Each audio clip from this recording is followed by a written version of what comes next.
Fellas, this is just another video to remind you to choose wisely. So much and so bad. You want to take my face? Here, you can have it. You can have it. I'm dropping him off so you can play stepmommy or mommy or whatever, and he can finally be a dad and stop ripping and running the streets. So you know what? Here you go. You want to be mommy so bad? Yeah, there you go. There you go. Do you understand? There you go. There you go. There, you stand with your dad and your stepmom. Help! Help! Somebody help! Dad? Where's Dad?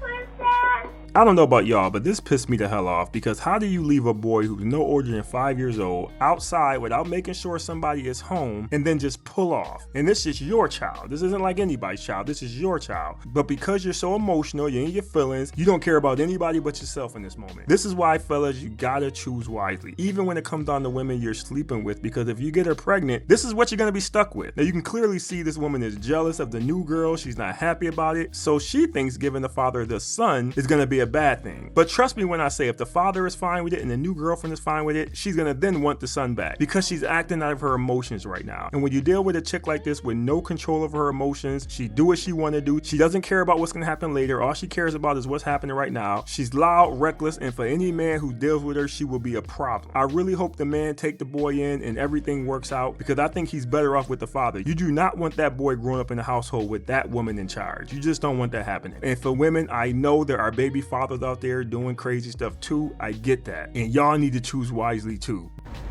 A man invited me to Cheesecake Factory for a first date, so I think I'm going to take a break from dating. We don't care. Let me tell you, we don't care. Now, the reason why I feel like I want to take a break from dating, because it's like, what about me is attracting that? First of all, there's nothing wrong with going to the Cheesecake Factory on the first date. But to answer her question, if I had to guess, I'm thinking it's the wig and the nails. I could be wrong though. And here's the other reasons why.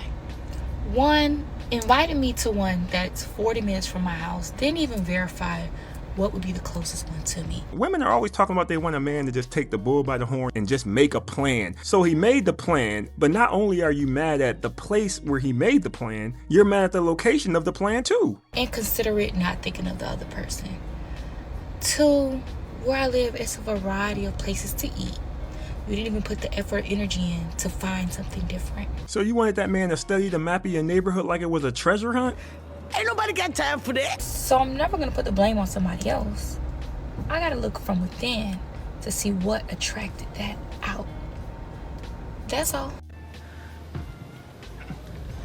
Who the do you think you are? Am I missing something? Why is she talking like this? Like seriously, why is she talking like she that chick? But I'm not here for that. I want to talk about this date. I've made videos about this where it doesn't make sense to me that you meet a girl, you know nothing about her, and these women want you to just figure out where they want to go. Just pick something. And to me, it'll make more sense to try to ask questions to figure out what they are into. Or she can just mention that there are a lot of great restaurants near her, and then you can pick from one of them. This way you're not wasting their time, and more importantly, your time. But they don't want you to do that. They just want you to be a mind reader and just pick something. And if you pick wrong, you're gonna end up as the main topic of a TikTok video. It's like all of these women watch the same movie. They want the man to get everything perfect on the first date. He doesn't even know you yet, ma'am. Then if you ask them questions so you don't make this mistake, then some of them get turned off and now they're looking at you sideways. They say stuff like they want the man to lead, and that's fine. But to me, a leader is the type of person who is going to use the resources around him to figure out the best course of action for the people below him. So if a man asking you questions about what do you like and what kind of vibe are you on takes him out of the leader category, then so be it. I don't really know what to tell you. I swear, some of you women make this dating thing way harder than it needs to be. You're always screaming about how y'all love communication, but a lot of y'all really don't want it. I am not saying tell the man where to take you. I am just saying if you know you want a certain type of vibe, you might want to bring that up, and then he can go from there. And I'm not even going to address how ridiculous she sounds talking about she don't want to go to Cheesecake Factory, or she's too good for the Cheesecake Factory. There's plenty of videos addressing that. That man did what a lot of you say y'all want, a man to take charge. He took charge, and you still found something to complain about. I swear, you can't win with some of these women. And let's be real, she's over here complaining about him offering to take her to the Cheesecake Factory, but the way she presented herself in this video, or the way she comes across in this video, she should be lucky he didn't offer to take her to Checkers. I totally understand why men wanted their wives to stay home and do the cooking and the cleaning while they worked.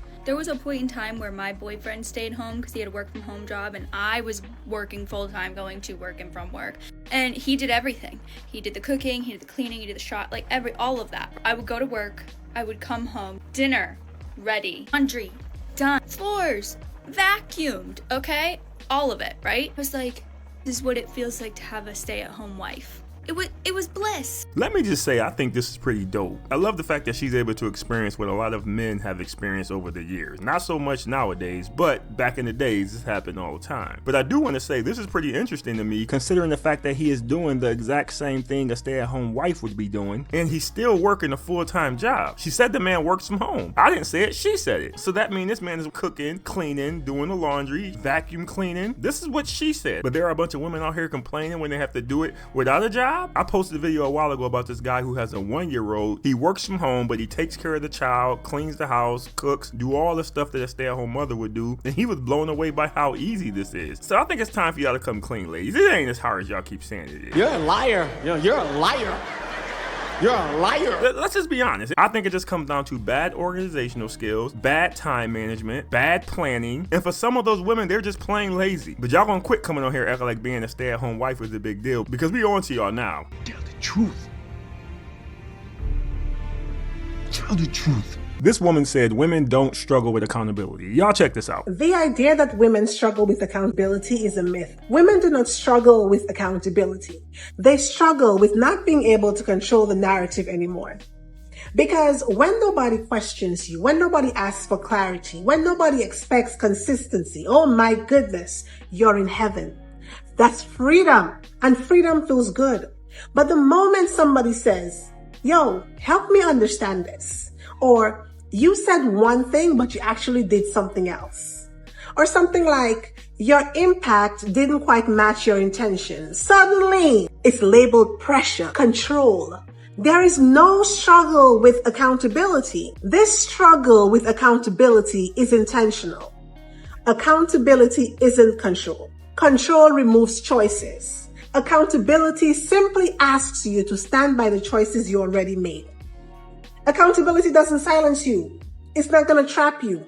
It just removes the escape routes and make you stand by what you did. So here's the thing. I agree with part of what she's saying. The part when she said accountability is just standing by your actions or standing by the thing that you did. I agree with that. But then she started talking about there's no struggle with accountability because it's intentional. And I was a little confused by that because we know it's intentional. We are aware that these women know what they're doing. So that's never been a question. We know that they have the choice to just accept it and own it, or do what they normally do. Blame you, blame me, blame everybody else. Like she said, it's not about choices. I believe it is, because these women clearly know they're not accountable. They just make the choice not to be. And then she started talking about accountability doesn't silence you and to trap you, and it isn't about control, and control removes choices. And I can't disagree with any of that, but I don't think any of that is necessary to get your point across. I just think she's trying to go deep on something that isn't necessary. It's like you're trying to go deep sea diving in a shallow pool. You got on scuba gear and everything just to go in the backyard. You don't need all that extra stuff to get in this pool, just like you don't need all that extra stuff you're saying in this video. It's a choice. You can stand on what you did, own up to it, blame yourself for the situation instead of blaming everybody else, or you can take the other route. That's it. Those are your two options. All of this other stuff I think this young lady is talking about, I just think it's unnecessary. But I could be wrong. Anyway, leave your thoughts in the video. Appreciate you watching. See you next time.